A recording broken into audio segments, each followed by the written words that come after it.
E bonjour à tous, bom dia a todos e todas. Nós estamos entrando ao vivo no canal da Equilibrium Underline Cap, canal oficial da Equilibrium Consultoria, para mais um comentário sobre um assunto da geopolítica atual. Eu sou o professor Ricardo Lobato, sou o analista-chefe da Equilibrium, responsável por toda essa parte de conjuntura e análise de cenários, e hoje eu vou falar um pouco sobre o resultado das eleições na França, tecendo alguns comentários sobre a eleição em si, sobre o que ela representa para a França, para a Europa e para a geopolítica mundial. Antes da gente começar, eu quero enfatizar que nós, na Equilibrium, somos apolíticos, apartidários, não defendemos nenhum dos lados, nosso lema é os fatos e os seus porquês, então nós vamos nos ater a estes. E já quero antecipadamente pedir desculpas para vocês caso vocês escutem um barulho ao redor, porque tanto onde eu estou gravando isso, no meu gabinete, quanto no escritório da empresa, estamos tendo obras ao redor. Então, pode ser que tenha um zum zum zum de um barulhinho, mas não vai atrapalhar a nossa conversa de hoje. Sobre a eleição na França em si, um placar muito apertado, com a vitória do presidente Emmanuel Macron, o já presidente, agora reeleito presidente. E eu vou destacar alguns pontos, mas é interessante da gente pensar em algumas frases que têm sido veiculadas pela mídia e que, ao se falar de França, muito se parece com o que nós temos visto no Brasil quando a gente fala de desafios à democracia, crescimento da extrema-direita e tantos outros. Uma coisa que eu quero começar, um ponto extremamente importante, né, que nós vamos desmistificar hoje, que parece uma naturalização do discurso, é com a vitória da extrema-direita. Logo que saíram as primeiras parciais, horário de Brasília, no domingo, por volta de 15, 16 horas, que já indicavam Emmanuel Macron com 50, 51%, né, ou seja, uma vitória já de maioria mais um, começaram a surgir na internet e mesmo nos grandes veículos de comunicação da mídia escrita e oral a seguinte frase: Macron pode levar essa, mas essa será uma vitória da extrema-direita. Uma vez confirmada a vitória do presidente Emmanuel Macron com 58,5%, 58,7% dos votos válidos, lembrando que foi uma eleição que contou com uma alta abstenção, o discurso parece ter sido naturalizado. O presidente Emmanuel Macron ganhou, mas essa foi uma vitória da extrema-direita. Meu ponto é não. Essa não foi uma vitória da extrema-direita e é importante a gente colocar isso. Por quê? Se a gente voltar, e a gente na Equilibrium sempre gosta de recorrer à história, ela é uma ferramenta muito útil quando bem usada. Na década de 90, o pai da atual candidata derrotada, Marine Le Pen, o Jean-Marie Le Pen, ele também foi derrotado e a extrema-direita também teve uma votação expressiva na França. Quando a gente olha para o contexto social francês, né, a gente atualmente tem a Quinta República na França, que foi estabelecida pelo general de Gaulle na década final dos anos 50 e início dos anos 60. Ou seja, estamos falando de 5 repúblicas, sendo que a Primeira República ela começa com a Revolução e nesse interstício nós tivemos 2 impérios. Napoleão I, Napoleão III, e ainda teve uma tentativa de restauração monárquica depois do Congresso de Viena. Mas essa é outra história que eu não vou entrar, porque senão a gente vai ter que se alongar muito aqui e não é o objetivo. Eu só trouxe isso à tona para mostrar que é um país que tem uma tradição política, não vamos chamar de conturbada, mas rica. É um país onde os franceses se levantam, e isso é engraçado, porque num contexto atual, onde a gente vê crises financeiras, uma pandemia, agora um conflito direto entre duas nações no centro do sistema, na Europa, isso parece assustar o mundo. Mas quando a gente olha para um país como a França, né, que a gente vê manifestação dos gilets jaunes, né, os chamados coletes amarelos, quando a gente vê todos esses movimentos sociais, as pessoas parecem esquecer tudo isso que eu acabei de falar, que a França é o país das revoluções. Revolução Francesa de 1789, a Revolução de 1848 na Primavera dos Povos, o levante da Comuna de Paris em 1871/72, depois também, se a gente olhasse em todo o movimento de resistência na Segunda Guerra Mundial, para não falar das micro-revoluções internas nesse período, a gente tem importante a primavera de 1968 com os levantes operários estudantis em Paris, ou seja, tudo isso é parte dessa história francesa que culmina com isso que a gente está vendo hoje em dia, que é um mélange, né, uma mistura, como os franceses falam, do sistema tradicional com essas rupturas que vão trazer esse construto histórico e chegar até hoje, que é o nosso ponto com a atual eleição. Então, esse voto de protesto que levou a extrema-direita a chegar ao segundo turno, ele não é uma coisa nova. Tudo isso eu falei para mostrar que o simbolismo dele pode parecer que é novo, mas ele é uma coisa muito velha. Mas por que nós na Equilibrium dizemos, ao contrário de muitos outros analistas, que cravam que a extrema-direita foi a maior vitoriosa, que Marine Le Pen eventualmente chegará à presidência da França? Porque se a gente analisar o próprio discurso da vitória do presidente reeleito, ele falou: eu sei que eu estou aqui hoje não porque vocês concordam com muitas das minhas propostas, mas porque vocês querem frear o crescimento da extrema-direita na Europa. Ou seja, se a gente analisa o ponto, a vitória foi de Emmanuel Macron, mas o simbolismo, mais do que o acreditar no Republican March, que é o partido do presidente, ou acreditar no que ele tem a trazer ou continuar fazendo, conta muito. Então essa não foi uma vitória da extrema-direita. A extrema-direita na França, como em vários países, e aqui sem juízo de valor, trazendo novamente os fatos, ela é barulhenta, ela é representativa, mas ela encontra suas limitações. Não à toa que ela pode chegar à final. Fazendo uma metáfora com o futebol, é aquele time que sempre chega na final, mas sempre é o vice. Essa é a atual situação da extrema-direita francesa. Um outro ponto que eu quero trazer, né, é esse fenômeno mundial que a França faz parte, e aqui a gente vai fazer uma certa distinção, que é do que vem acontecendo com as democracias. Nós, Brasil, América do Sul, nos acostumamos muito a utilizar os termos do Ocidente, lembrando que nós, América do Sul, Brasil, não somos exatamente Ocidente. Nós somos Latam, Latinoamérica, Latin America. É como nós somos vistos pelo norte global. Mas nós bebemos muito dessas fontes e somos muito influenciados pelos seus termos. Então, quando a gente fala que nós partimos desse grande ocidente, desse mundo onde a extrema-direita vem ganhando voz, ou melhor, os extremismos de uma forma, não podemos nos esquecer, fazendo um paralelo com a eleição francesa, que por muito pouco o candidato da extrema-direita francesa, Jean-Luc Mélenchon, não foi para o segundo turno. Ele apoiou o presidente Macron, não diretamente, porque ele discorda muito, mas ele próprio falou, depois já de garantida a vitória de Emmanuel Macron no segundo turno, ele falou que as eleições do Congresso, que vão acontecer agora em junho e julho, elas vão ser o terceiro turno dessas eleições. Essas eleições serão um outro balizador para a democracia francesa, para a República Francesa atual.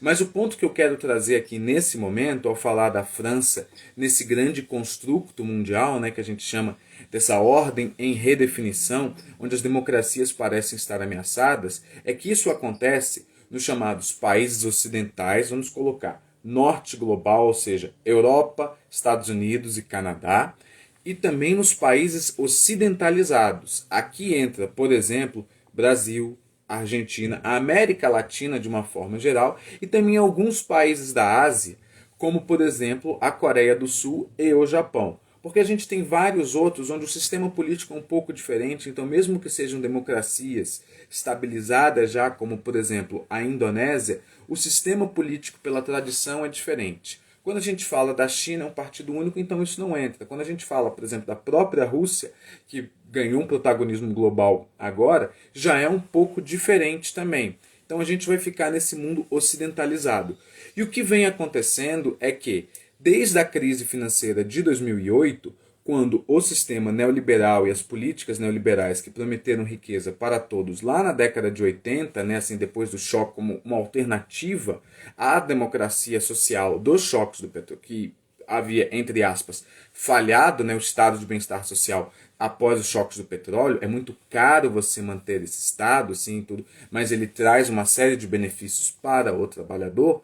Esse modelo neoliberal, ele vê o seu esgotamento depois da crise de 2008, do subprime nos Estados Unidos, que vai levar à crise da zona do euro em 2010, o que a gente chama na economia daquela ressaca financeira, ou seja, você tem uma crise maior e depois uma série de pequenas crises que se espalham pelo mundo. Nós, na América Latina, também sofremos um pouco com isso, por uma série de outros fatores. É errado, por exemplo, dizer que a crise brasileira de 2013 e 2015 ela se relaciona diretamente com a crise financeira de 2008. São outros motivos, mas ela está nesse grande contexto. Agora, o paradoxo para as democracias que começa a acontecer nesse meio termo é que o modelo democrático, você tinha vários partidos de centro que estavam no governo e eles não conseguem oferecer respostas para o trabalhador comum. Então o que começa a acontecer é um ressurgimento de um nacionalismo, de um extremismo, e quando eu falo extremismo é tanto de direita quanto de esquerda. Se a gente olhar assim, um ressurgimento dos partidos socialistas, assim, mesmo que não muito expressivos, mas eles começam a se multiplicar. Ou seja, a gente traz aquelas velhas ideias, mas o que começa a acontecer muito mesmo é esse grande direita global. E aqui a gente pode dar nomes às figuras desses partidos. A gente tem, notoriamente, o Donald Trump nos Estados Unidos, a própria Marine Le Pen e um outro candidato dessa eleição também agora na França, o Éric Zemmour. A gente tem o ultranacionalista britânico, que foi um dos grandes responsáveis pelo Brexit, o Nigel Farage. A gente tem o Viktor Orbán na Hungria. Ele é um pouco problemático, as pessoas gostam de colocar ele nesse meio, mas ele é mais um nacionalismo húngaro dos magiares do século XIX, ali assim, de 1848, quando a Hungria passa a ter um protagonismo maior dentro da Áustria, né, daquele Império Austríaco, se torna Império Austro-Húngaro. Então eu, pessoalmente, não gosto de colocar ele nesse meio termo, mas a gente, nesse meio aqui, mas a gente pode citar ele como sendo uma dessas figuras. Agora, outros que também são trazendo para cá, para a América do Sul, é, por exemplo, o presidente Jair Bolsonaro, que também se relaciona com isso tudo, voltando para a Europa, o Matteo Salvini na Itália e tantas outras figuras que começam a aparecer nisso. Algumas vão chegar ao poder, isso a gente está pegando um recorte temporal 2015 a 2020 e agora nós já estamos numa segunda fase. A gente vê várias dessas figuras não conseguindo se eleger, por exemplo, na própria França agora nunca conseguiu chegar ao poder a extrema-direita, foi barrada 2 vezes, 2017 e agora 2022, mas como eu disse, chegou no segundo turno das eleições presidenciais nos 2 casos. Quando a gente olha para a Itália, alguém que conseguiu trazer estabilidade foi o atual premier Mario Draghi, e uma das coisas foi justamente um governo de coalizão que tinha a extrema-direita italiana, representado principalmente pelo partido Cinque Stelle, os 5 estrelas, que não conseguiu se manter no governo, causou uma crise institucional que levou à saída do então primeiro-ministro, e a situação ficou numa estagnação durante uns 2 meses, até que você teve um enorme governo de coalizão em janeiro e fevereiro de 2021, que se estende até hoje, tendo sido renovado agora em janeiro com a reeleição do presidente Mattarella, o que fez com que o premier Draghi se mantivesse como premier. Eu estou trazendo tudo isso para mostrar como é que isso não é uma coisa só da França, mas como é que isso é uma coisa global, ou pelo menos do Ocidente, mas que a gente já está numa segunda fase. Não vou chamar de uma superação, mas a gente já está encontrando outras formas de trabalhar com isso, que é muito esse voto de eu voto em você, eu sou consciente que eu não quero a extrema-direita, falando assim, uma frase de terceira pessoa. Eu sou consciente que eu não desejo a extrema-direita no poder, mas eu não concordo com você. E isso é importante, e agora a gente vai falar diretamente da França, porque quando o presidente Macron chega e faz o discurso da vitória no domingo, e ele fala que ele tem plena consciência, 2 pontos da fala dele que são importantes serem destacados. O primeiro é esse, que ele tem plena consciência que o voto nele foi para barrar a extrema-direita. Isso é extremamente importante, porque ele sabe disso e ele manifesta e ele fala que ele vai adaptar as propostas dele para esses eleitores. Porque, afinal de contas, ele não é mais o desconhecido, ele nunca foi um outsider da política. Ele é o que os franceses chamam na ciência política francesa de haute bourgeois, né? Ou seja, a alta burguesia. Ele vem de uma família de médicos do nordeste da França, tudo, uma família de classe média alta, estudou nas melhores instituições, ele é ENARC, né, aquela famosa escola que ele mesmo acabou, que era da elite francesa, do funcionalismo público francês, fundada lá pelo general de Gaulle, o ENA, mas ele simboliza uma coisa diferente. Ele foi o presidente mais jovem da história francesa, ele chega ao poder com 38, 39 anos de idade. Agora não, ele já é uma liderança europeia, principalmente depois da saída da ex-chanceler alemã Angela Merkel, em dezembro de 2021, Emmanuel Macron se firma com a França como sendo a grande potência europeia. Por quê? Professor, a Alemanha deixou de ser uma potência? Muito pelo contrário. Mas o governo alemão ainda está se estabilizando. O atual governo alemão, do chanceler Olaf Scholz, ele não é um governo onde o SPD, o Social-Demokratische Partei, né, o partido dele, tem todos os cargos. É um governo, como eu falei, de coalizão. Então você tem o SPD como sendo o partido principal, apoiado pelos verdes e pelos liberais, ou seja, três ideologias contrastantes. Então a Alemanha se encontra no momento de transição, enquanto uma França, agora com Emmanuel Macron reeleito, ela tem condições de se afirmar como a potência europeia. E nisso vai nesse ponto que eu estava falando, que é do discurso dele, que é isso: governar para aqueles que votaram nele, mas não estavam de acordo com as propostas dele do primeiro mandato. Quando ele chega à presidência em 2017, ele é um presidente reformista, sabendo da condição fiscal precária da França, querendo revogar algumas coisas, e claro, isso em alguma forma vai atingir os trabalhadores quando você mexe, por exemplo, na idade média para se aposentar. Ele agora, já nesse segundo mandato, ele queria aumentar a idade média geral para se aposentar para 65 anos de idade. Ele já afirmou poder estar disposto a negociar e fazer concessões como 64 anos de idade ou até mesmo chegando a 63 para homens e mulheres. Claro, tudo isso ainda será parte de uma longa discussão e será muito importante que nas eleições parlamentares de junho e julho ele consiga ter uma base que permita ele aprovar seus projetos. Mas um ponto que vale ser destacado é que o presidente Emmanuel Macron, reformista, trazendo ideias novas, que chega ao poder em 2017, além dele ter conseguido estabilizar a situação francesa, isso em meio a um rescaldo ainda da crise do euro de 2010, 2011, lembrem daquela dívida soberana da Grécia, de todos aqueles problemas e tudo, que a França, junto da Alemanha, foram um dos grandes fidúcias da Grécia e da zona do euro, mas isso mexeu um pouco na economia francesa. Ele chega nesse ímpeto e agora o que ele vai fazer é o seguinte: ele tendo experimentado o rescaldo da crise financeira, tendo experimentado uma pandemia onde o Estado francês abriu seus cofres para garantir os empregos públicos e privados, e agora com uma guerra de volta ao centro do sistema, já é uma presidência de Emmanuel Macron diferente. E é interessante novamente a gente fazer um paralelismo com a realidade brasileira, porque várias das coisas que estão sendo discutidas na Europa também se discutem no Brasil, só que de uma forma um pouco diferente. Se a gente olha, por exemplo, segurança energética, com toda essa questão da Rússia, do gás russo, né? Porque as pessoas pensam, mas o gás russo é só para o inverno. Não, o gás russo também alimenta a eletricidade que as pessoas consomem nas casas, a eletricidade pública e tudo. Então, a França, que é uma das maiores, que possui uma das maiores plantas nucleares do mundo, né, como conjunto, voltou a debater construir novas usinas nucleares para vender não somente para consumo doméstico, mas para garantir o funcionamento de sua economia e para vender para o resto da Europa numa fase, entre aspas, pós-Covid, onde a Europa volta a se reindustrializar. Então isso voltou a ser discutido. Dentro dessa plataforma, o que está sendo discutido também é a questão da renacionalização, ou seja, da estatização de uma companhia elétrica que foi privatizada na década de 90, que é a Électricité de France.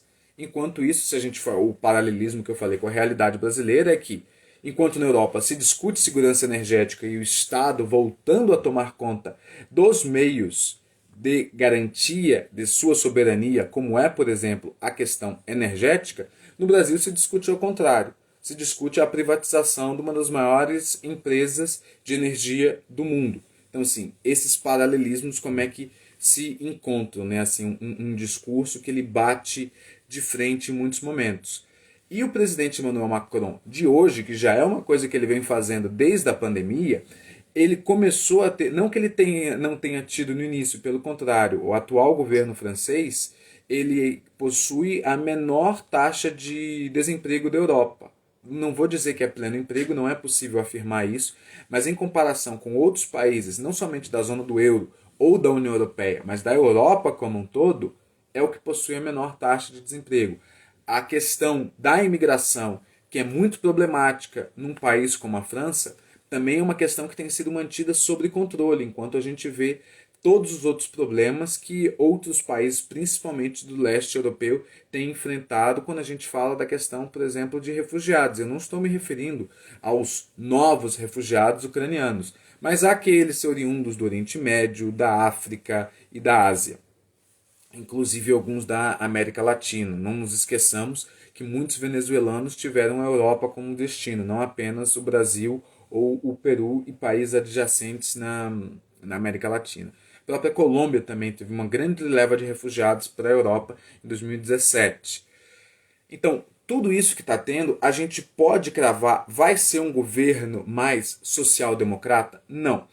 Mas ele fez um discurso, ele que eu digo o presidente Emmanuel Macron, a coisa de um mês e meio atrás, numa Feira dos Agricultores de Paris, que é um dos grandes eventos do calendário econômico francês, onde ele disse que a Europa, com o advento do conflito russo-ucraniano, tem de se preparar para o pior, e aqui ele não quis dizer uma guerra nuclear, mas ele quis dizer uma grande recessão. Então, por isso, ele já deu alguns indícios do que pode ser esse governo dele agora. Entre eles, uma maior proteção aos trabalhadores, um protecionismo econômico. A França sempre foi um país extremamente protecionista, principalmente com o seu agro, mas ele quis dizer isso, que isso deve se manter e aumentar, e o principal, que passou despercebido da grande mídia essa fala, e nós cobrimos isso aqui no Equilíbrio. Muito importante isso.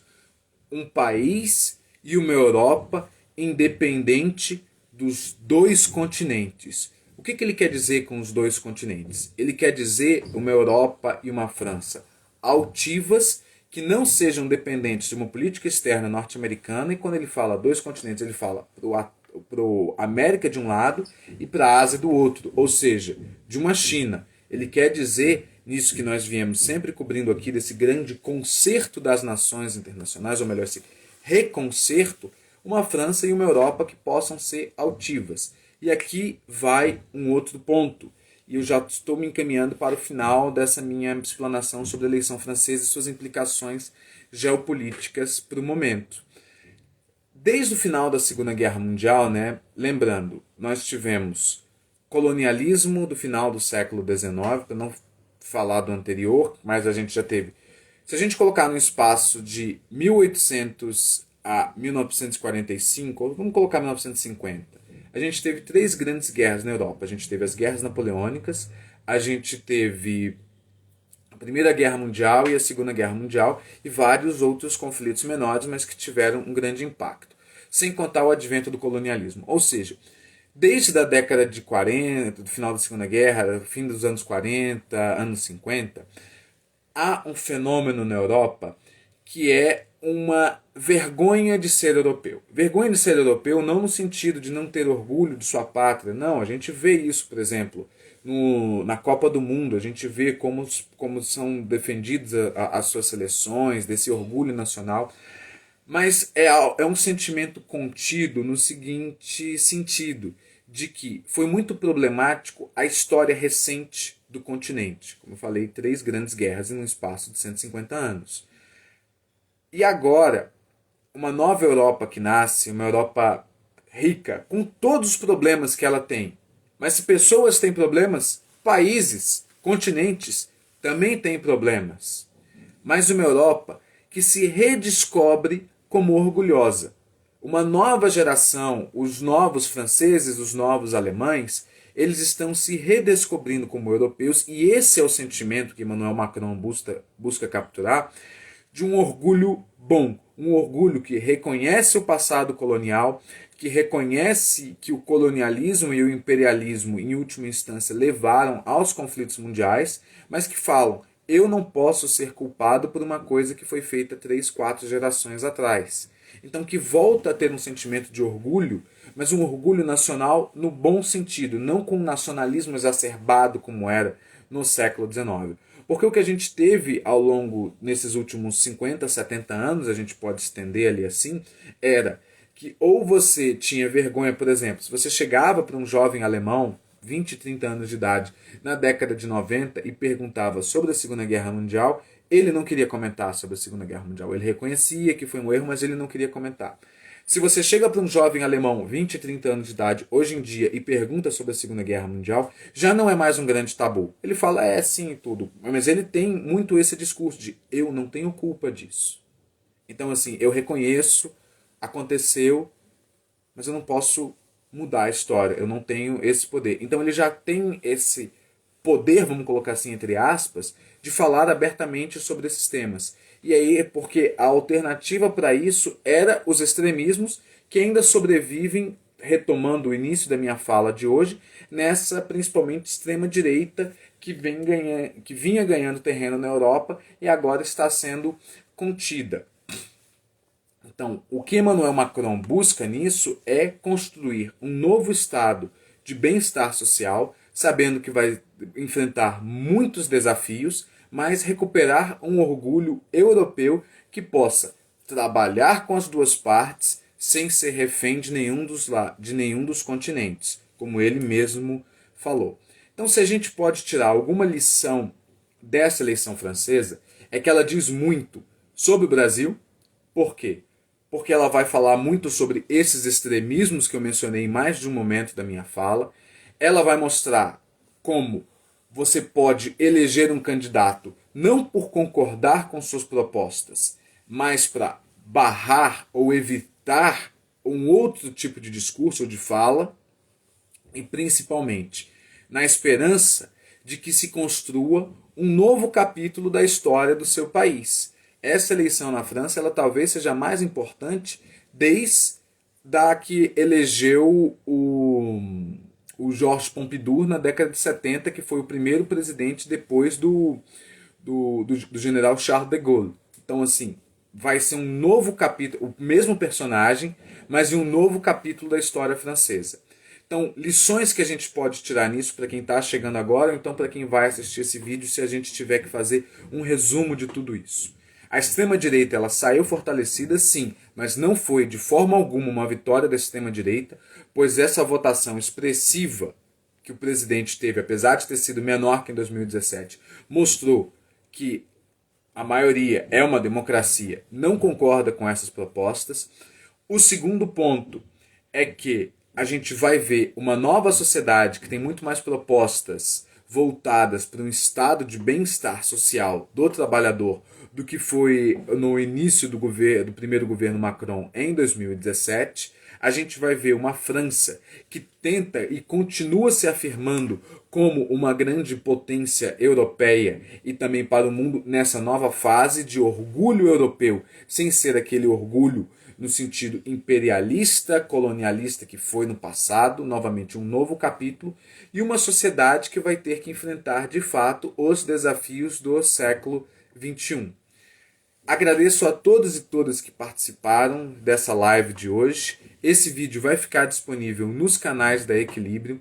Qualquer dúvida, fiquem à vontade para entrar em contato direto com todos nós, nossos analistas. Pode ser pelo direct aqui no Instagram ou pode ser pelo nosso LinkedIn, Equilibrium Consultoria. E eu convido vocês, aqueles que não assinam, a assinarem a nossa newsletter Equilibrium. O link fica disponível aqui na bio, que a gente vai ter na newsletter dessa semana, que vai sair amanhã, algumas coberturas especiais dos nossos especialistas em política europeia sobre a eleição francesa.